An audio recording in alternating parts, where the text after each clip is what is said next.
My dear students, welcome to ज़ार कमर्शिया।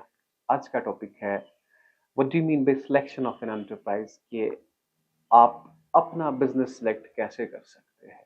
Okay, तो सबसे पहले हम बताएंगे कि इसका लिटरेचर मीनिंग क्या है इसका। तो सबसे पहले वो इस्टेब्लिशमेंट, वो जगह जहाँ पे हम बिजनेस एक्टिविटीज करते हैं, उसी को हम कहते हैं business enterprise. The establishment where the business activities are undertaken, उसे हम कहते हैं बिजनेस एंटरप्राइज।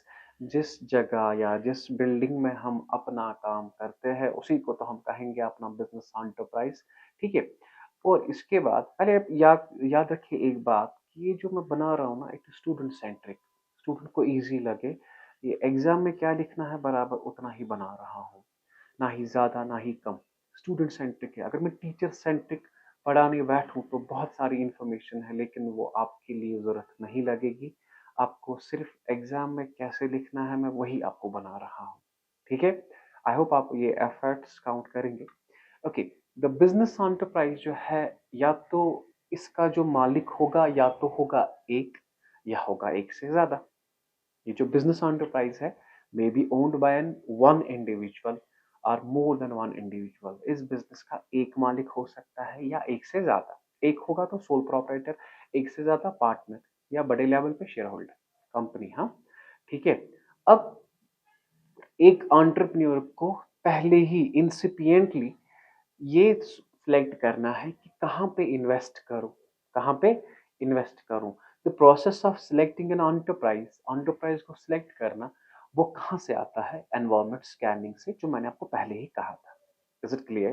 तो मैंने क्या कहा, the establishment where the business activities are undertaken, उसे कहते हैं बिजनेस एंटरप्राइज। और ये जो एंटरप्राइज है may be owned by one individual और मोर देन वन इंडिविजुअल। तो इसके बाद मैंने कहा कि जो एक एंटरप्रेन्योर है, उसे सिलेक्ट करना है पहले ही कि मैं इन्वेस्ट कहाँ पे करूँ। और जो ये सिलेक्शन है ना, ये स्टार्ट कहाँ से होती है? एनवायरमेंट स्कैनिंग से। ठीक। ओके। फ्रॉम एनवायरमेंट स्कैनिंग से हमारे पास आइडियाज आते हैं, और उसी की हम डिटेल्ड इन्वेस्टिगेशन करते हैं, क्या हम ये बिजनेस कर सकते हैं, क्या हमारी इतनी स्ट्रॉन्ग है कि नहीं। Okay. Now based on detailed investigation, product या सर्विस हम फाइनलाइज करते हैं। ठीक है। मतलब जिसमें हम हमारी स्ट्रेंथ हो हम वही करेंगे, जिसमें हमारी वीकनेस हो हम मतलब वो बिजनेस करेंगे।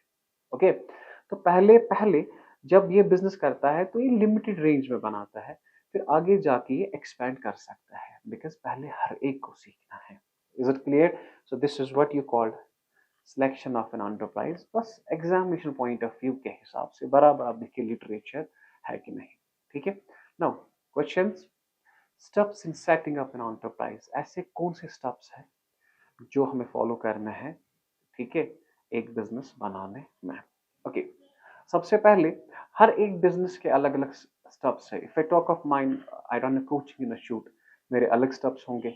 दूसरे जो बिजनेस है उसे फिलिंग स्टेशन, पेट्रोल पंप डालना होगा, उसके अलग स्टेप्स होंगे। Is it clear? Okay. Now सबसे पहला स्टेप है, this is called project report. क्या ये छोटी लेवल पे हम बिजनेस नहीं करते हैं, मतलब कि एक बड़े पैमाने पे हम बिजनेस करते हैं। जो पहला होता है प्रोजेक्ट रिपोर्ट। आप सेकेंड यूनिट में पढ़ेंगे प्रोजेक्ट रिपोर्ट क्या होता है।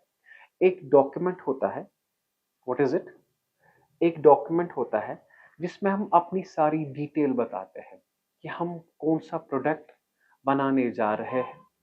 Is it clear?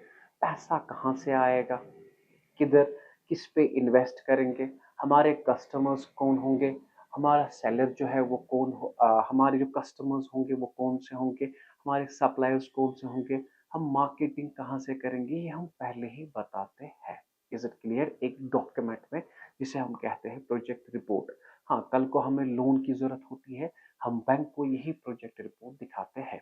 कुछ नहीं, एक डॉक्यूमेंट होता है जिसमें डिटेल होती है आपके बिजनेस की। So incipiently an entrepreneur prepares project report, जिसमें क्या होता है, about the shape, size and price of a product, marketing strategies, बनाएंगे कैसे, लोकेशन कहाँ पे होगा, availability of finance and the like. Okay. तो सबसे पहला स्टेप क्या है, you have to prepare project report. Okay. Project report is a document which contains all the information about the business. Simple. ठीक। The next one is NOC, non objection, no objection certificate. Is it clear? देखो NOC क्या होता है? NO कुछ business ऐसे है जिसमें हमें एनओसी चाहिए गवर्नमेंट की। मतलब कि अगर लेट इट बी हमें बनाने हैं आर्म्स, गन, ठीक है, तो पहले हमें गवर्नमेंट अलो करना चाहिए कि आप गन बना सकते हो। गवर्नमेंट हमें देगा एनओसी, ठीक है, नो ऑब्जेक्शन सर्टिफिकेट, कि हमें कोई ऑब्जेक्शन नहीं है, आप ये बिजनेस कर सकते हो। कुछ ऐसे बिजनेस है जिनमें हमें गवर्नमेंट की परमिशन चाहिए, मतलब गवर्नमेंट हमें अलो करना चाहिए, ऐसे कुछ बिजनेस है। Is it clear? It is an optional step. There are certain products which can be produced only after taking no objection certificate from the concerned government agencies। ठीक है, अगर आपके बिजनेस को वो जरूरत है तो आपको एनओसी चाहिए, अगर नहीं है तो आपको एनओसी नहीं चाहिए। It is no objection certificate. Government ने कहा कि कोई बात नहीं, अगर आपको बनाना है आप बना सकते हो, लेकिन you have to follow the rules and regulations of the country. Simple, that is no objection certificate. ठीक है जी, ओके। नाउ पहला है प्रोजेक्ट रिपोर्ट, दूसरा है एनओसी, तीसरा जो है ऑब्टेनिंग फाइनेंस। अब हम पैसा कहां से लाएंगे? देखिए, पैसा हम लाएंगे बैंक से। सिर्फ बैंक हमें क्या देखता है? बैंक सिर्फ देखता है प्रोजेक्ट रिपोर्ट। फिर बैंक जाता है लोकेशन पे, क्या ये सही लोकेशन है कि नहीं। Is it clear? तो finance is the amount of money required to carry the business operations.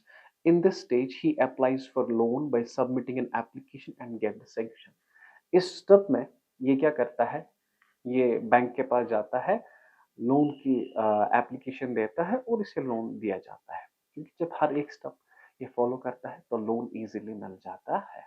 ठीक है, सो फाइनेंस भी आया। आप न पैसों को करेगा क्या? अब ये बनाएगा बिल्डिंग, और एक तो बिल्डिंग बनाएगा और मशीनरीज लाएगा, क्योंकि पैसा आया ना अब इसके पास।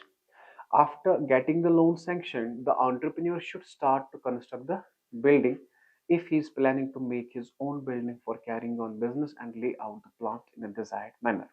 देखिए, पैसा आया, अब ये अपनी बिल्डिंग बनाएगा। अगर इसका इरादा हो खुद की बिल्डिंग बनाने का, समझ आ रहा है, तब जाके ये बिल्डिंग बनाएगा। अगर इसका इरादा हो कि मैं रेंट पे लूंगा तो बिल्डिंग नहीं बनाएगा, अलबत्ता इसे मशीनरी लानी होगी जिसके जरिए मैन्युफैक्चरिंग करेगा। Is it clear? ठीक है, and there comes a term layout the plant. Plant means कि मशीनरी को ये किस ऑर्डर में रखेगा, that's what you called layout. ठीक है, प्लांट ले आउट, इसको मशीनरीज लानी है, अब वो मशीनरी किस ऑर्डर में रखेगा, that's what you call plant ले आउट। सिंपल सी भाषा में, ज्यादा मैं डीप नहीं जाऊंगा इसमें। ओके, अब इसने बिल्डिंग भी बनाई, मशीन भी लाई, and after that manpower. अब स्टाफ तो जरूरी है। The type of workforce to be recruited, recruitment पढ़ा है मैंने, which is already decide is followed by recruitment, selection of the decided manpower. अब इसको कौन सा स्टाफ चाहिए? स्किल्ड चाहिए, नॉन स्किल्ड चाहिए, मैनेजरियल चाहिए, नॉन मैनेजरियल चाहिए, ये भी पहले ही बताया होता है। सो इसे मैन पावर, इसके बाद जो स्टेप है that is man power. Okay, after that establishing marketing networks. अब इसके पास स्टाफ भी आया, अब ये देख रहा है जो मेरा प्रोडक्ट है मैं किसे भेजूंगा, डायरेक्ट कस्टमर को भेजूंगा कि पहले मैं भेजूंगा होलसेलर को, होलसेलर भेजेगा रिटेलर को, रिटेलर भेजेगा कस्टमर को। तो ये लिंक्स बनाता है, क्या बनाता है? लिंक्स। ठीक है, the various links are established in order to acquaint the people. Acquaint means कि लोगों को पता चलना चाहिए आपके प्रोडक्ट के बारे में। Various distributors, wholesalers are contacted and product is shown to them, और उन्हें आप ये प्रोडक्ट दिखाते हैं। These links help for smooth marketing for a product, और यही लिंक हेल्प करते हैं आपकी मार्केटिंग के लिए। ठीक है, okay. Now application for permanent registration. अब इसके बाद आप रजिस्ट्रेशन के लिए एप्लीकेशन हम डालते हो। आफ्टर स्टार्टिंग प्रोडक्शन, जो ही आपने प्रोडक्शन स्टार्ट किया, the entrepreneur applies to the district industry center for permanent registration of the unit। जब सारी चीजें होती हैं तो इसके बाद ये डीआईसी के पास जाता है कि मेरा जो बिजनेस है वो रजिस्टर कीजिए, बिकॉज विदाउट रजिस्ट्रेशन बिजनेस में बहुत सारी प्रॉब्लम्स होती है। ठीक है, the permanent registration is helpful in getting various incentives from the government. जो बिजनेस रजिस्टर होते हैं ना, उन्हें गवर्नमेंट सब्सिडीज भी देती है। सब्सिडीज का मतलब लेट इट बी, गवर्नमेंट देगा 10 लाख का लोन और कहेगा कि आप इस पे इंटरेस्ट है 5 ही% और आप हमें 7.5 लाख ही वापस करना। ऐसी जो है, ऐसी स्कीम्स भी है। Is it clear? तो ये कुछ पॉइंट्स थे जो आपने फॉलो करने हैं। आई होप कि ये लिटरेचर मैं बहुत इजी बना रहा हूँ आपके लिए, आपको ये समझ भी आएगा और एग्जाम में आएगा बराबर ऐसे ही लिखना। ठीक है, ना ही मैंने वो ज्यादा इसको बड़ा चढ़ा के लिखा है कि ऐसे नहीं, लेकिन फिर at the end of the day आपने एग्जाम में जो है इतने वर्ड्स का तो लिखना ही लिखना है। आई होप कि आपको ये समझ आया। अगर कोई भी क्वेश्चन है तो आप हमें कमेंट सेक्शन में बताएं, और हमें अगर आप कोई ये भी राय बताना चाहेंगे कि इस अंदाज में आप बताएं, तो वो भी हम फॉलो कर सकते हैं। तो रखिए अपना ख्याल। अल्लाह हाफ़िज़।